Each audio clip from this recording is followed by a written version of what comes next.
excuse me, I was checking the giant score.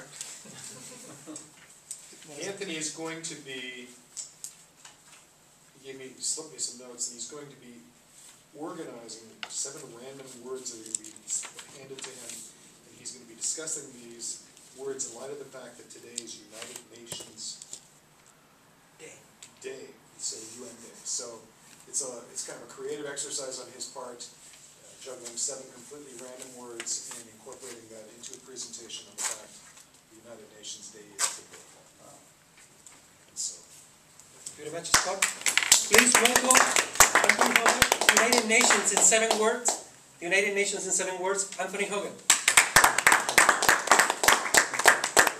And Mr. Timer, can you give me 30 seconds so I can collect the words and get them in my head? And actually, if you can give me an 8th one on today's theme. Normally when I do this, I do it on the theme of the day. So something to do with wine or cheese. Sure. And before, I'm sorry I was late, didn't know where the meeting was. Kind of went to the wrong place. So I asked a couple people to write down words for me. So I'm going to collect those words and I'm going to read them out loud. This is the first time I've seen these words. Delegate, suffix, insightful, and then since he was sitting next to me, he got most of them. Grandma, goose, peanut, and plastic. 1, 2, 3, 4, 5, 6, 7. Okay? And then we're going to throw in barrel. Okay. Wow.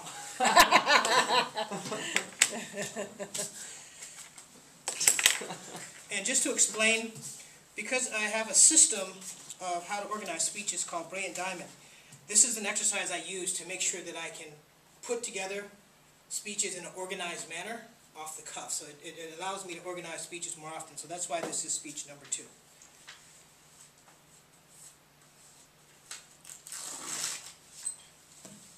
The reason that I'm here in San Francisco right now and speaking in front of you is actually because of the United Nations. How many people here know that today is United Nations Day? I don't know. My grandmother would be so disappointed in all of you. You should know about the history of your city. See, my grandmother taught me everything about Albany because that's where she was from. You're living in San Francisco and you don't know about the most important city in the history of the United Nations. Does anyone know what happened here in 1945? The declaration for the UN was signed here. That's right. This is the home city of the United Nations. As a matter of fact, many delegates from around the world came here in San Francisco, came together and created the first truly international organization that was based on the concept is that if we all work together, we can stop each other from fighting each other. At the end of World War II, where you had lots of people dying, you had guns going off, you had barrels of arms going off, killing people in huge amounts. Matter of fact, more people dying than any other time in history. The world realized we have to do something about it. And so it's interesting for me that I stand here today because of the United Nations. Now, I stand here today, one, because of the United Nations, but also stand here today as a speaker because of the United Nations. So the second thing I want to talk about is why I'm here as a speaker because of the United Nations. Well, when I was a young kid,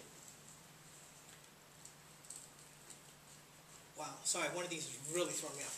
So when I was a young kid, I was a short guy with big glasses and a really high voice. So let's just say I didn't have a lot of self-esteem. And in elementary school, I had to do my first speech, and it was a presidential election, and I was the person for Anderson. So I had to get in front of my entire elementary school and give a speech about Anderson. And long story short, I ended up crying in front of the entire group, which of course we know elementary school students are really, really nice. They might throw peanuts at you, they might, make fun of you all year long. I had all kinds of stuff happen to me because of crying in front of my entire elementary school. Well, fast forward to middle school. Sitting in class, I heard something about Model UN over the loudspeaker, and I remembered that I don't remember anything else but you get out of class for 3 days. So I ran to the person and I said, hey, sign me up for this. He said, do you know anything about it? I go, you know what, I'm a very insightful person. I can actually find out anything about anything really quickly. He goes, oh, you'll be really good for Model UN. So then I did Model UN for the first time. What was amazing about it is that I stood in front of a group of my peers. I really didn't know anything about, I was Peru, and it was outer space or something like that. I'm like, I don't know anything about outer space. So I sat there, but then everybody had to speak. Everybody had to have the one opening speech. So I was scared to death going, oh my gosh, this is going to be elementary school all over again. But then I saw other people just like me, my age, even younger, standing up, and everybody had to listen to them. And I was amazed. And then I saw good-looking women standing up. And I was like, ooh, I want to impress them. So I got like all these really good reasons in my head that I should, that I wanted to speak well. So I stood up for the first time, and I had goosebumps when I stood up. And I was able to, get something out, but it wasn't really good.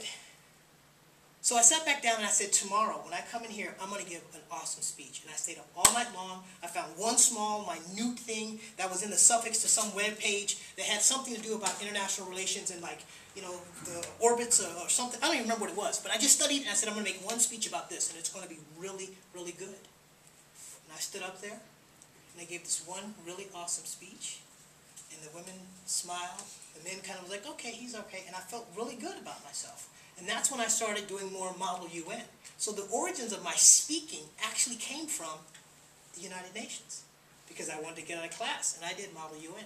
And from that point on, I kept practicing my speaking and practicing my speaking. And that leads me to the third thing. Actually, why I'm in Toastmasters is also because of the United Nations. You see, my mother, very intelligent woman, when she was in the 70s, she decided she wanted to improve her career as an independent, as a single mom. And so she decided that, I'm a good speaker, so I'm going to try something with speaking. So she joined Toastmistress, which is what existed before Toastmasters got a brain and realized that there are women in the world also. And I remember one day I was in high school, and I was actually doing Model Congress. And by this time I was a good speaker. I used to win awards. Of course, they were high school awards. They were made out of plastic. They weren't the nice, good kind of, glass stuff that you get these days. And I was saying, I want to do more with this speaking stuff. And Mom said, oh, well, you should look up Toastmasters. I said, oh, what's that?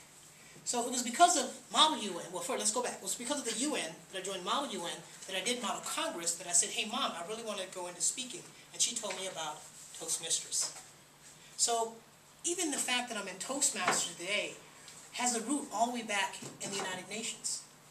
So for me, it's so apropos that today, on October 24th, United Nations Day, that I stand before a Toastmasters group, showing you skills that I learned from Model Congress, that came from Model UN, that came from the United Nations, whose charter was signed here in this city, not only the charter city of the United Nations, but the future home of the next world champions of Major League Baseball.